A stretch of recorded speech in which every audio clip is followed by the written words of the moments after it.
Which of the following reaction does not involve in neither oxidation nor reduction?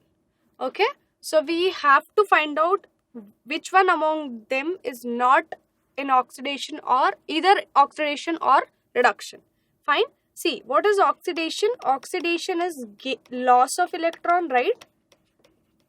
Loss of electron, and reduction is defined as the gain of electron, right? So gain of electron.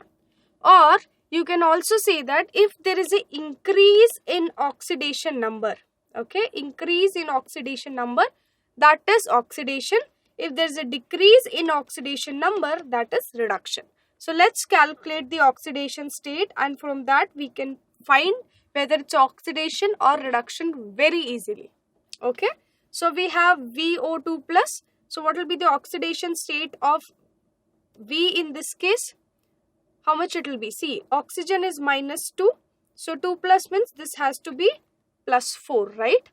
And in this case, oxygen is -2. So total -6.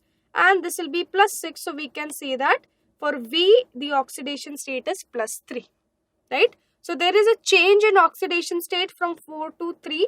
Or you can see that there is a decrease in the oxidation number. It means this is reduction. Clear? Okay. Then we have Na to Na plus. So it is from 0 to +1 oxidation state. There is an increase in oxidation number, means this is an oxidation process. Okay. Next one, CrO4 minus. Now again the oxidation state of Cr will be how much? Oxygen -2, right? So -2 means total -8, and there is -2 charge. So we can say that chromium will be +6. Similarly, in this also you calculate, chromium will come out to be +6. How? Because oxygen is again -2. So let's take chromium as x. So 2x minus 14 is equal to -2. So 2x will be equal to 12. So x will come as 6. So there is no change in oxidation number, right? So it's neither decreasing nor increasing. So we can say that there is no oxidation and neither oxidation nor reduction. And that's what we have been asked with the process or the reaction in which there is neither oxidation nor reduction. So option C should be the correct answer. But moving to option D, here the oxidation state of zinc is +2 and 0, right? So there is a decrease in oxidation number. So this is a reduction. So first one and the fourth one, that is A and D reduction. B is oxidation reaction. So C, there is no change in oxidation number. So it's neither undergoing oxidation nor reduction. And that's why it will be the correct answer to this question. The question here is, what volume of 0.1 molar sodium formate solution should be added to 50 ml of 0.05 molar formic acid to produce a buffer solution of pH is equal to 4. And we have pK of formic acid, that is 3.80. Okay. So what we have here is, we have HCOH, which is formic acid, and sodium formate, right? So that is HCOONA. So we know that this is an acidic buffer, right? And it is also mentioned clearly that this is a buffer solution of pH is equal to 4. What we have to calculate is the volume of sodium formate. Okay. See now, we have pK value, we have pH value, we need to calculate volume. So we have a formula for that which says a pH is equal to pKa plus log of concentration of conjugate base by concentration of weak acid. Right? This is to give the pH of a buffer using Henderson-Hasselbalch equation. Okay. Let's substitute the value. pH is equal to how much? 4, right? Yeah. pH is equal to 4. pK value is 3.8. Now log. What we have to calculate is the volume added. Let's call that volume as V. That V ml is the volume of the sodium formate which is added to 50 ml of the formic acid. So the total volume of the solution is how much? V plus 50 ml. Right? So now, what is the concentration of conjugate base? It is equal to N by V, right? Because concentration is given by number of moles of solute by volume. Now, what is the number of moles of sodium formate? See, we have molarity given 0.1 molar, okay, and we are assuming the volume as V. So, what will be the number of moles? 0.1 V. Clear? Okay, so 0.1 V by total volume, that is V plus 50. Similarly, the concentration of acetic acid is 0.05, right? So, this 0.05 is present in 50 ml. So, what will be the number of moles? 0.05 into 50, right? How much you will get? 25, that is 2.5. So, number of moles of formic acid is 2.5 by total volume V plus 50. See, you could have directly taken the concentration of acid as 0.05. No need to do all this thing. But we are doing it so that V plus 50 gets cancelled and our calculation becomes little easy. Only for that purpose, we are converting into terms of moles. Otherwise, we need concentration and concentration is given to us. We can directly substitute it. Okay, fine.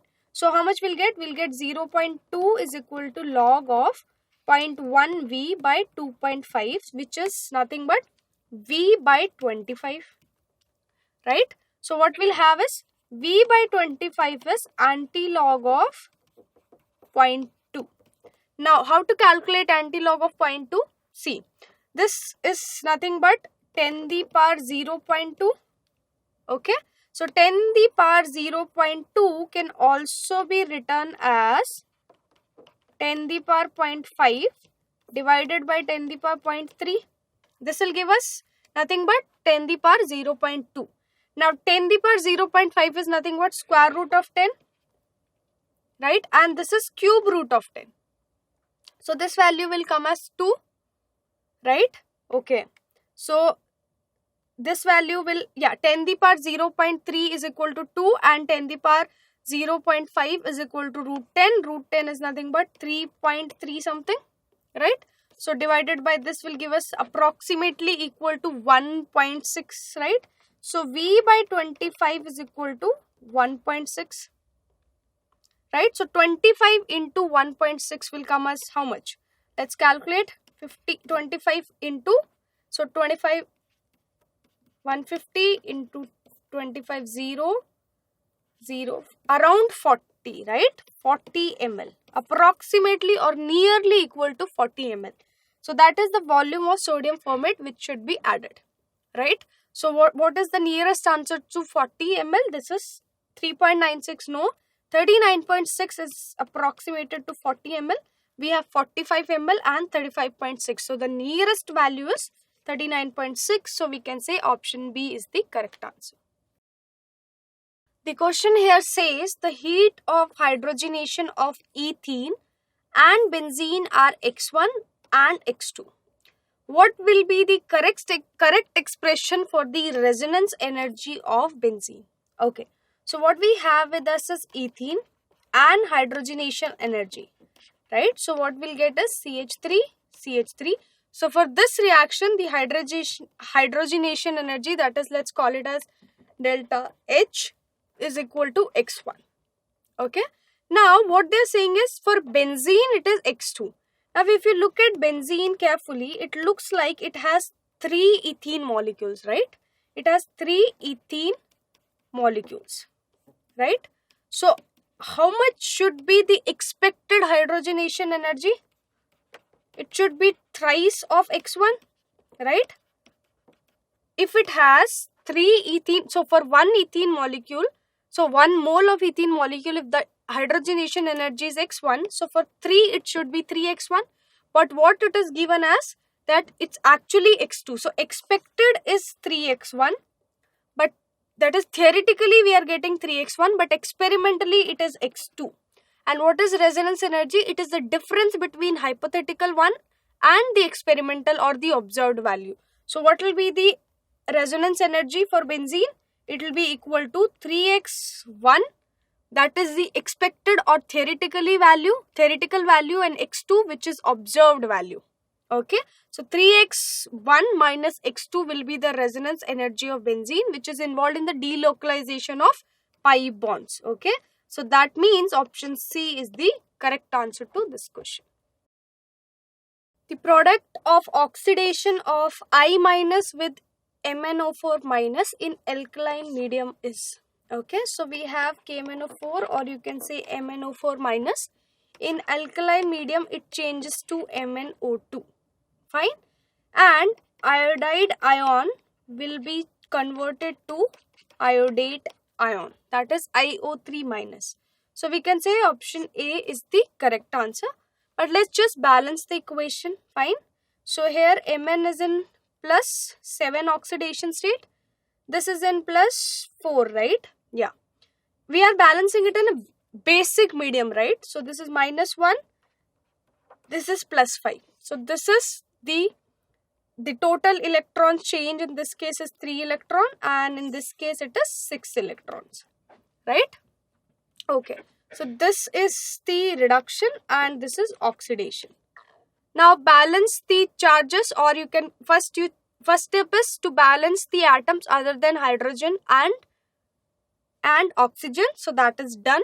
Now cross multiply. You can either multiply this with 6 or with 3 or common factor. So let's multiply this with 2. Now next step is balance oxygen atoms. Okay. So oxygen, this side there are how many oxygen? 8, and this side 4 plus 3 7. So we need to add what? Water molecule. So since it is a basic medium, you can add the water molecule to the side which already has more number of oxygen. Okay. So now hydrogen atom has increased. So we have to balance it with OH minus ions because it is a basic medium. Okay. So this is the equation, even though there was no need of balancing it, but we have done it. So iodide ion, that is I minus in alkaline medium, will be converted to iodate ions. Okay. So option A is the correct answer. The reduction in the amount of chlorofluorocarbons, that is CFCs, released into the air has a greatest positive effect upon water pollution, noise pollution, acid rain, or global warming. So the question here is, CFC, if there is a reduction in the amount of CFC, then what will be, reduced? Whether water pollution will be reduced, noise pollution, acid rain, or global warming.